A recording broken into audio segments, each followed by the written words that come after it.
नमस्कार दोस्तों, आप सभी का स्वागत है मेरा यूट्यूब चैनल पर। आज इस वीडियो पर मैं आपको दिखाऊंगा Samsung Galaxy M30 on S.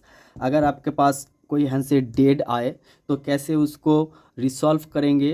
तो ये जो वीडियो है मैं बेसिक सा सोल्यूशन आपको दिखाऊंगा, स्टेप बाय स्टेप सोल्यूशन दिखाऊंगा कि अगर डेड हैंडसेट पर कौन सा स्टेप पर ऊपर कौन सा स्टेप पर काम करना है, कौन सा कंपोनेंट पर कितना वोल्टेज आना चाहिए। तो ये वीडियो बहुत ही खास होने वाला है। वीडियो को स्किप बिल्कुल भी मत कीजिए, पहले से ख़त्म तक ज़रूर देखिए ताकि अच्छा परफेक्ट सॉल्यूशन आपको मिल पाए। तो चलिए फर्स्ट हम इस हैंडसेट को डिसअसेंबल कर लेते हैं।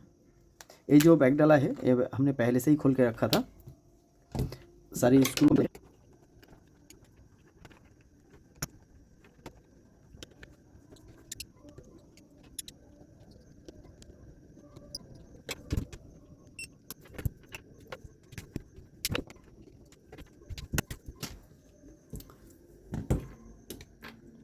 तो ये जो हैंडसेट है, हैंडसेट डेड होने का कई सारे रीज़न हो सकता है। लिक्विड डैमेज की वजह से डेड हो सकता है, या तो मदरबोर्ड के ऊपर चोट खाने से भी डेड हो सकता है, शॉर्ट होने से भी डेड हो सकता है। तो ये जो सोल्यूशन मैं आपको दिखाऊंगा, अगर हैंडसेट शॉर्ट नहीं है, लिक्विड डैमेज नहीं है, फिर भी बंद हो गया है, तो आप उसको कैसे स्टेप बाय स्टेप रिपेयर करेंगे। अगर शॉर्ट हो गया है तो वो आपको खुद को चेक करना पड़ेगा कि कौन सा कंपोनेंट शॉर्ट आया है, और लिक्विड डैमेज है तो वो भी आपको सर्विस करके ही काम करना पड़ेगा। तो एक नॉर्मल सा हैंडसेट अगर डेड है तो सबसे पहले हमें चार्जिंग पोर्ट पर जो चार्जर है उसको कनेक्ट करना है, और बैटरी पर देखना है कि वोल्टेज आ रहा है कि नहीं। अगर बैटरी पास वोल्टेज नहीं आ रहा है तो ये जो कॉन टू कॉन केबल है, इस केबल को आप चेक कीजिए कि ये दोनों तरफ वोल्टेज आ रहा है कि नहीं। उसके बाद आप ज़्यादातर तो दिक्कत होता है ये जो कनेक्टर है, कनेक्टर थोड़ा सा बड़े हो जाते हैं, इसीलिए चार्ज नहीं जाता है और ऑन भी नहीं होता है। तो आपको क्या करना है, ये जो कनेक्टर है थोड़ा सा ऊपर की तरफ दबा देना है, दबाना है। उसके बाद क्लिप करके इसको फिटिंग करके देखना है। और ये जो बैटरी है, बैटरी पर चार्ज है कि नहीं वो भी आपको चेक करना है। अगर चार्ज नहीं है तो दूसरी कोई बैटरी डालकर चेक कीजिए, और फिर हैंडसेट को बैटरी लगाकर पावर बटन को ऑन करने की कोशिश कीजिए।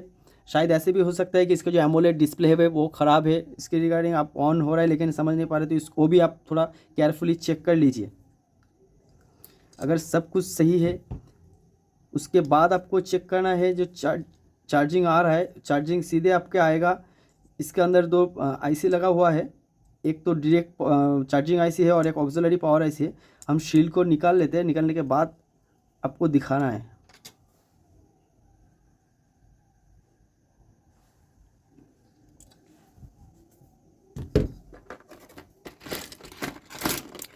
अब अगर इसका जो शील्ड है वो अगर निकाल रहे थे तो केयरफुली निकाल लीजिए। सबसे पहले तो ये जो कैमरा है, कैमरा को रिमूव कर लीजिए।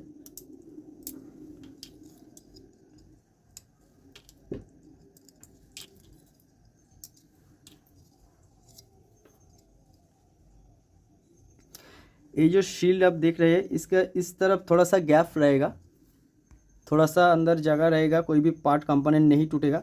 तो इस तरफ से ट्विज़र या कुछ भी डालकर रिमूव कीजिए।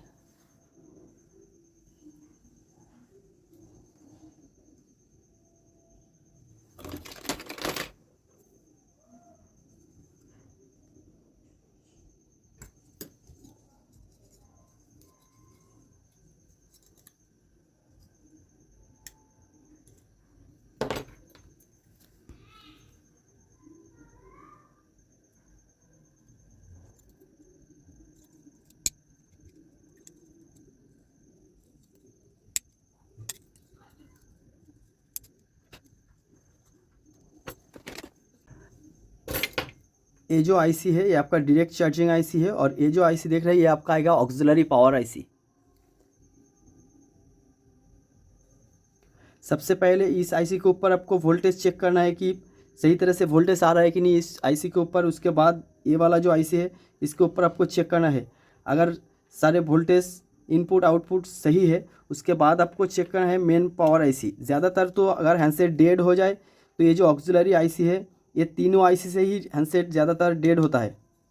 Main charging IC, auxiliary IC, auxiliary power और मेन पावर आईसी। तो मेन पावर आईसी के ऊपर आपका कितना वोल्टेज आउटपुट होना चाहिए तो वो मैं इस शील्ड को निकालने के बाद आपको बता दूंगा। और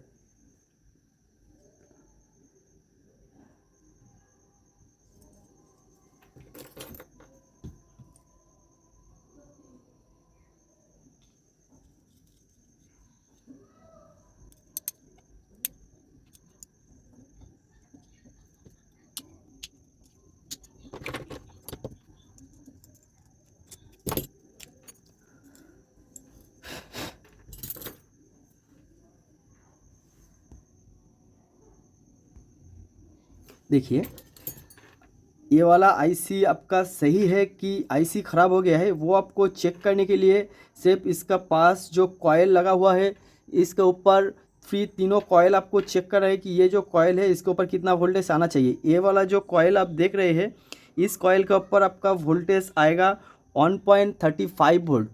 अच्छे से देखिए ये वाला कॉयल। उसके बाद आपको चेक करना है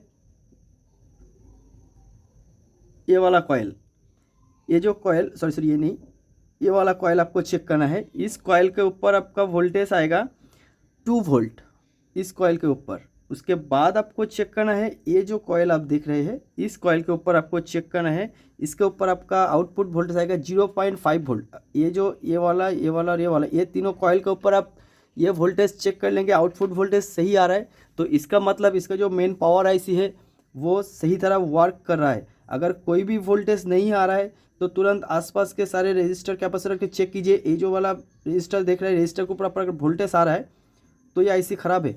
अगर रजिस्टर की इस आसपास भी वोल्टेज नहीं आ रहा है तो इसका जो मेन ऑक्सिलरी पावर आईसी है ये ऑक्सिलरी पावर आईसी से दिक्कत है। तो आपको क्या करना है, अगर आउटपुट वोल्टेज सही नहीं आ रहा है तो ये जो आईसी है उसको अच्छी से रिसोल्ड कीजिए, रिसोल्ड करके चेक कीजिए। और हाँ एक चीज़ और भी ध्यान रखिए, ये हैंडसेट ऑन होने के लिए और भी मायने रखता है। ये जो आप देख रहे हैं ये क्रिस्टल है, 26 हर्ट्ज का क्रिस्टल लगा हुआ है इस ये पावर आईसी के ऊपर काम करने से पहले। तो ये क्रिस्टल एक बार आप चेक कर लीजिए, क्रिस्टल से भी ज़्यादातर हैंडसेट डेड होता है। तो अगर ये जो सारे वोल्टेज है ये सब वोल्टेज बिल्कुल सही आ रहा है, आउटपुट भी सही है, फिर भी आपका हैंडसेट ऑन नहीं हो रहा है तो ये जो मेन सीपीयू है सीपीयू के ऊपर आप थोड़ा सा पेस्ट डालकर हीट कीजिए, ज़्यादा नहीं, ताकि इसका जो अंदर जो सोल्डर है वो बाहर ना निकल आए, उससे भी आपका हैंडसेट ऑन होगा। लेकिन अगर सीपीयू के ऊपर हीट करके आपका हैंडसेट ऑन हो गया है तो वो ज़्यादा देर नहीं टिकेगा। तो उसके लिए आपको जो सीपीयू है उसको रिवॉल्व करना पड़ेगा। ये था एक हैंडसेट जो डेड हो जाए, बेसिक सा सोल्यूशन रिपेयर करने के लिए। अगर इसके बाद भी हैंडसेट पर कोई भी आपको सोल्यूशन चाहिए, इससे प्रॉब्लम सॉल्व नहीं हो रहा है तो तुरंत मुझे इंस्टाग्राम या फेसबुक पेज पर कमेंट कीजिए, मैं आपको एसएमएस कीजिए, मैं आपको सही तरह से हेल्प कर दूंगा। तो ये वीडियो पहले से ख़त्म तक देखने के लिए बहुत बहुत शुक्रिया। कैसा लगा प्लीज़ मुझे कमेंट कीजिए, अच्छा लगा तो लाइक कीजिए। ऐसा वीडियो और भी आपको देखने के लिए चैनल को सब्सक्राइब कीजिए। धन्यवाद।